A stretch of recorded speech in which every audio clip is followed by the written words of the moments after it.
Boxing is a thinking man's sport. It's my favorite sport. Part chess, part poker.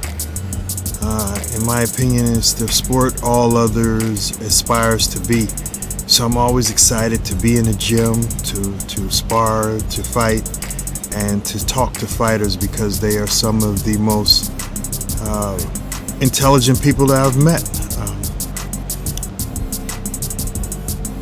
Lots of people talk about doing things. Lots of people want to talk about greatness, and we like to watch the movies, but to actually do it and to know about that, there's only a few people in the world that really know about that. And this next gentleman is one of those people. He's Swedish boxer Otto Wallin. So I was really excited to talk to Otto. And so Otto, man, I'm a big fan. I saw you in the gym. We were just talking about when you first got to New York. You came into Mendez, and all of a sudden there was this big guy punching the bags really hard. And who's that guy? Tell me a little bit about your trajectory. Like, I know your father got you involved in boxing at about 15 or so. How did that happen? Were you fighting in school or? No, I wasn't. No, I was not. I had a lot of energy, but I would say I was a nice kid. But we did some, what's it called, mischievous things.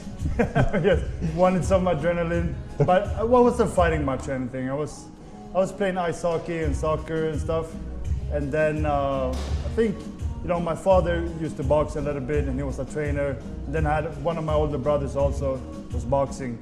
So then, when I was 15, I think that I was finally allowed by my parents to start boxing, because they didn't want me to start boxing before I started high school, they said. Was it the head injuries or something like that? Or? My mom wasn't crazy about boxing, and I mean, she was probably saying no, and you know, my father couldn't say much. Exactly. So I think that's how that worked. Yeah.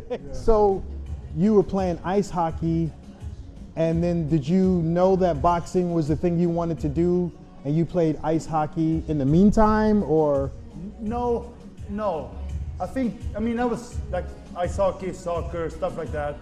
And I was always playing with my friends, and we played a lot of sports. And I think as I grew a little older, I started wanting to try boxing more, because my father had introduced me to it a little bit at home and stuff like that. And you got an older brother, so you had to, like, you know. Yeah, I got two older brothers. That's my only siblings. Yeah. So you had to, like, defend yourself. Yeah, like, I mean, it was tough sometimes. You know, if there was any conflict, they would, you know, handle it their way. The last piece of chicken, like, yeah, it's mine. Yeah.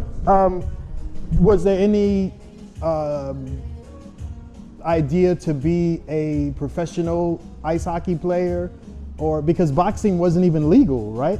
Professional boxing was not legal in Sweden for about 40 years. Started in the 70s, and then it went on about till 2007, I think. The year before you turned pro, they made I turned pro in 2013. But 2007, they allowed it, but there was with restrictions. You could only box 4 round. Yeah, exactly. But then eventually it got better. But I wanted to be a pro hockey player, soccer player maybe, because those guys were my idols. Because, you know, that's what I was watching. Right. But then when I first started boxing, you know, started looking at boxers, started to learn more about them.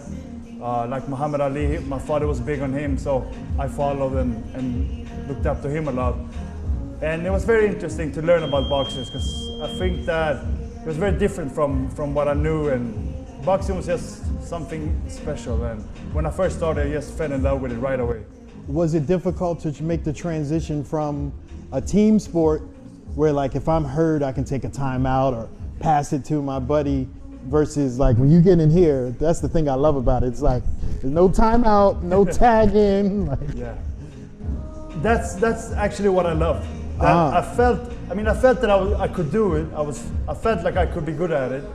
And soccer, ice hockey, you know, I wasn't that good, and I was a shy kid and very insecure. Like I didn't want to touch the ball or the puck really, and I was very scared of failure. But then when I started boxing, for some reason my confidence grew and well, this guy just punched you in the face, so like, you better do something, right? No, I mean, you find out a lot about yourself when you're in there. There's nowhere to hide. I love the chess nature of boxing, the idea that it's not a tough man sport. Like, you fight very intelligent, you're southpaw, you're slick, there's all kind of little inside moves, like when you get inside, where you put your hands, where you put your head, like there's a science to it. Was that different from hockey, or did you intuit that in the beginning, that like, oh, this is a thinking man's sport? And I think in some ways I felt with boxing, the trainers were so good to me, and they taught me everything. They could break everything down, and you throw this punch this way and that punch that way, and you pick this punch with that hand, and I felt like they were breaking it down very good. And I don't know how much we got that in the other sports, to be honest. If you don't rise to the top, you don't get that one-on-one interaction. I don't know if it was that, but it's just, I'm sure it's harder for the trainers when it's a big group and stuff. But boxing was more one-on-one, and the trainers, I really liked that with the trainers. They were nice, and they could break it down for you to me, so I could understand it. So your original dream was to be in the 2012 Olympics? 2016 actually, but then I got started pretty fast, so I moved up and started fighting for the national team pretty early on, and then I was selected to go to the Olympic qualification in 2012. Right. So that was pretty much 4 years before I thought. Before you were ready. Yeah. So I wasn't really ready for that. So I went over there.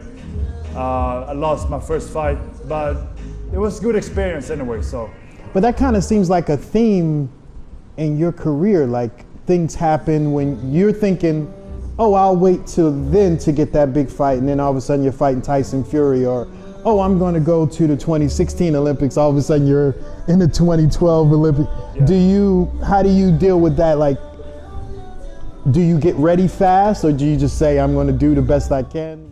I mean, I think you touched on it earlier when you said you started boxing and you started late, so you didn't think that you could be, it's not worth it, you can't be professional. But I think also with sports that you have to remember that everybody is not going to be blooming early. Some people are late bloomers, and some people start late and they become good anyways. Right. I feel like sometimes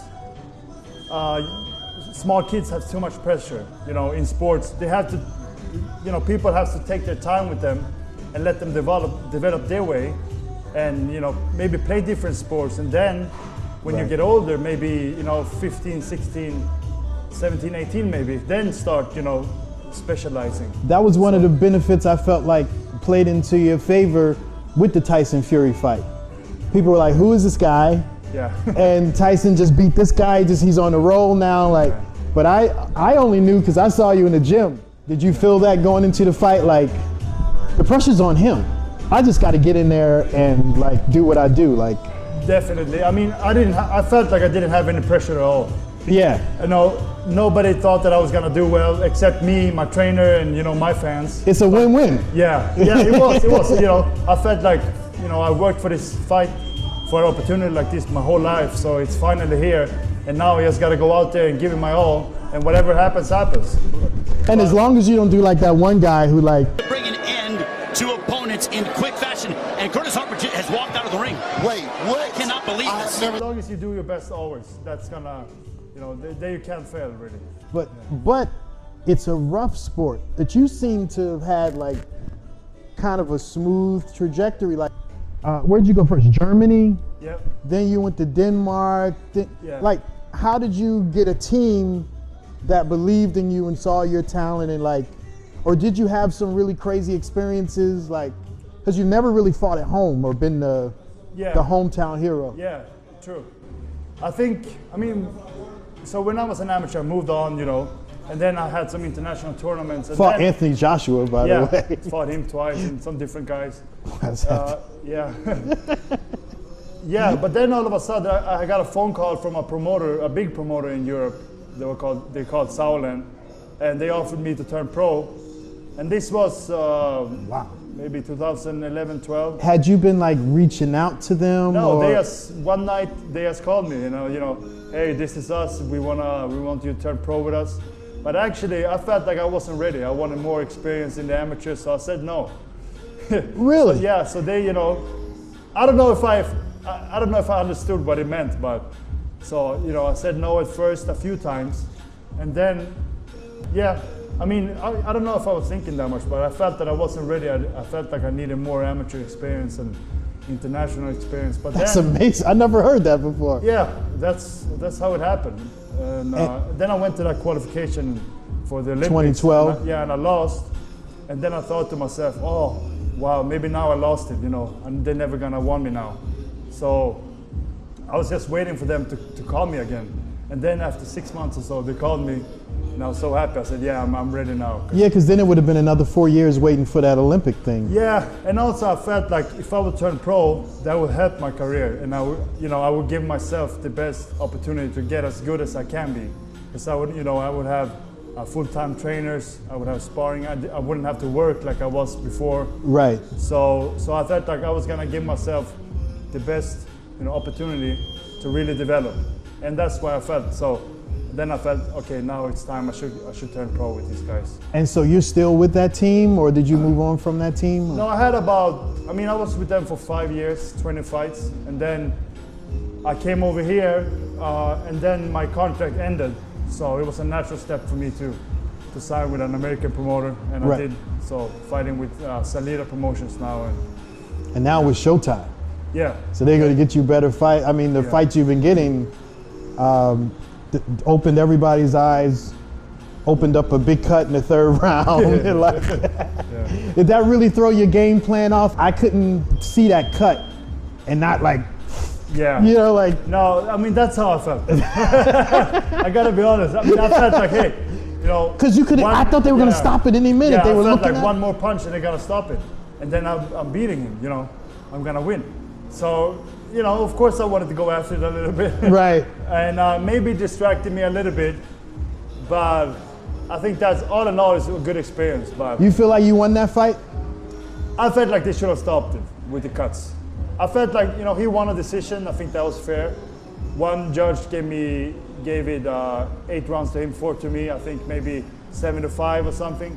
But I felt like they should have stopped it, Yeah. but they had some other plans, so they didn't stop it. Yeah. You- I mean, anybody that sees the fight and look at the cut, you can just go on Google and you see Tyson Fury cut, and it's a huge cut here. I'm going to And put that also right in the scene Yeah. so you can see Yeah, that perfect. huge gash. Yeah. So, I mean, if I would have had a cut, they would have stopped it. Exactly. That's what I mean. Like they had other plans. They saw these fights and Yeah. they said, no, we can't stop it. But you changed his career. His career will forever be before and after. He fought Otto in that third round. Like it zipped like a purse there. Yeah. So what do you attribute your seemingly smooth success? Because the first time that I could see from looking at your box rec and the first time it looked like you were having trouble was when 3 fights in a row fell through, and it was looking like, oh, okay, you got welcome to America, Otto. This is how they do great fighters here in America sometimes. You're too good, it's too much risk, not enough reward. And then next thing I know, you lost your father. Sorry for your loss. Thank you. And then you get the biggest fight of your life. What do you attribute that smooth sailing trajectory to? I think for myself, it's always been that I've had long-term goals. I've always looked ahead, It's like when I lose a fight, I think, man, I've still got a lot left in me. I just got to keep working, getting better, because I'm not done yet. And, I have long-term goals. So that's always been very good for me. But then also having a good team. I have a great trainer with Joey. And a sports psychologist. I read that. I was man, that's heavy. Yeah, I'm going to say I've been pretty lucky to meet really good people in my life. And I feel like maybe I have a sense of, who works, who wants the best out of me, and who wants to work with me, not just make money or whatever. So I have a great team around me. I have a psychologist. I have people back home in Sweden that works with me. That's great. That's really helping me. A strength and conditioning coach. He's still in Denmark, but I was working with him for 4 years when I was living there. But now I'm still working with him, and he's great. And I have Joey, that's been a world champion, has done it all. Fought Arturo Gatti, Jeff Mayweather, Julio Cesar Chavez, and held his own and won. And like, Yeah. that's amazing. Does that feel weird? You know, Joey is what is Joey? 5'6". He fought at lightweights, super featherweight and featherweight. That's not typical for such a large heavyweight to have a small trainer. He's got to wear the shoes and stuff. Were you like cautious about that, or did you feel like? No. I mean, from the first time I met Joey, I felt like he has, wanted to get me better, and he tuned into what I was good at. I felt some things that I couldn't really work that much before, but with Joey, he wanted to move my head a lot, move my feet a lot, and have good defense, and among other things. But I think it was just a great match, because I was looking at fighters from here, from the US, and studying those guys, and then Joey comes in and he has that style, and it's not too fancy. It's good stuff. It's simple stuff that works. Yeah, working on the jab, really smart fighter. I was curious to see how you were gonna fight Tyson Fury, and I really like the fight because he's tricky. He's like, that's a difficult fight. Yeah. And I could see all that stuff coming from the transition into the American thing. Yeah. But for some reason, we always think big guy, gotta have a big trainer, or gotta have somebody at least fought in the upper structures, or they have a separate person hold the pads, but it's not the same, right? Unless they put their hands. Yeah, I don't think it matters really. I think the most important is to have big sparring partners. I mean, if Joey would be my sparring partner, it would be different. It would be different because he's like Joey. Yeah, but as long as I have big sparring partners, I think that's perfect. Big thanks to Otto Wallin and his team.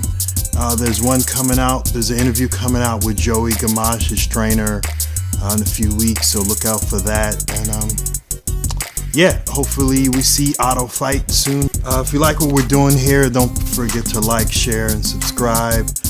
Check out the links below. We got a bunch of great stuff for you. And we'll see you on the next video.